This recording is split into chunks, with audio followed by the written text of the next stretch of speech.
टेक्नेब YouTube च्यानलमा यहाँलाई हार्दिक स्वागत छ। म पविन्द्र, तपाईहरुकै युट्युबको दुनियाँको साथी।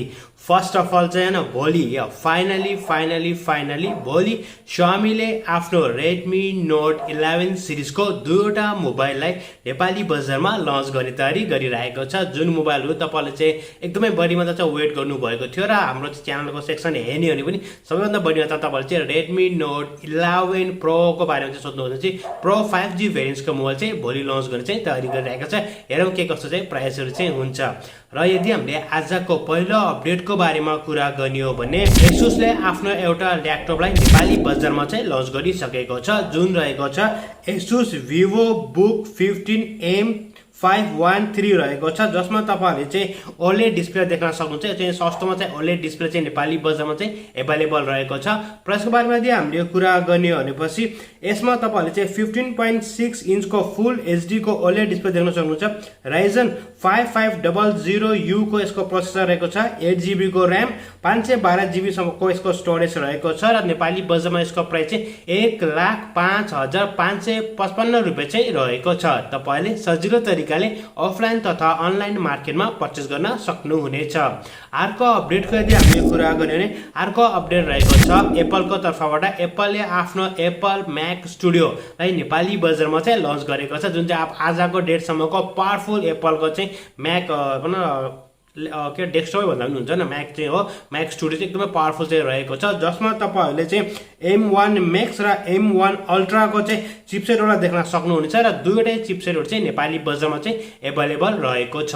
प्राइसको बारेमा यदि हामीले कुरा गर्यो भने M1 Max 24 कोर CPU लाई चाहिँ जसमा 32GB को चाहिँ RAM रहेको छ, 512GB को स्टोरेज रहेको छ, 3,19,000 रुपैयाँ चाहिँ यसको प्राइस रहेको छ। यसैगरी यिनको चाहिँ हाई भेरिएन्स रहेको छ, जसमा चाहिँ M1 Ultra रहेको छ, 48 कोर को चाहिँ GPU रहेको छ, 64GB को मेमोरी रहेको छ, 1TB को SD कार्ड रहेको छ, जसको प्राइस चाहिँ 6,19,000 नेपाली रहेको छ।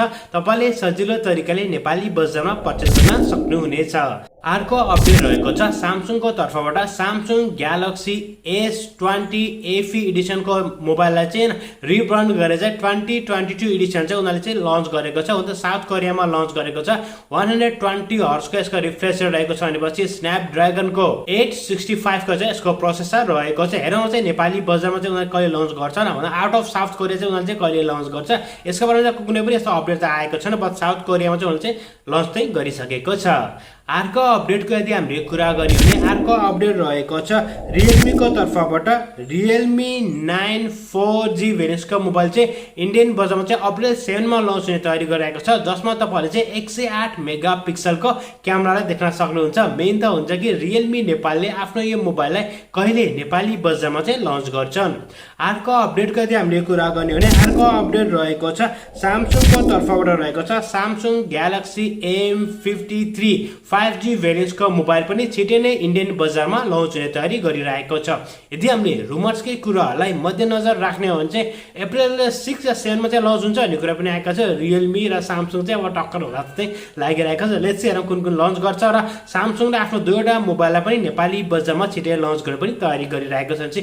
यो महिना नेपालको लागि पनि एकदमै राम्रो हुनेछ, जुन चाहिँ नेपालकै नम्बर 1 कम्पनीले भोलि चाहिँ हैन मोबाइलहरु लिएर आउँदैछ। आई होप दैट राम्रो प्राइसमा लिएर आउनु चाहिँ एकदमै राम्रो चाहिँ हुनेछ।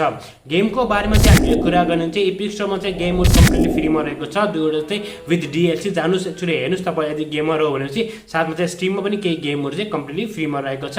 हामीले आफ्नो थापाकाजी गेमिङ च्यानल पनि केही गेमहरु चाहिँ अपलोड गरेका छौं। जानुस् हेर्नुस्, मन परेको खरमा लाइक शेयर सब्स्क्राइब त छँदैछ र आजको अपडेट चाहिँ यही नै रहेको छ। आई होप दैट तपाईहरुलाई आजको भिडियो मन पर्यो होला।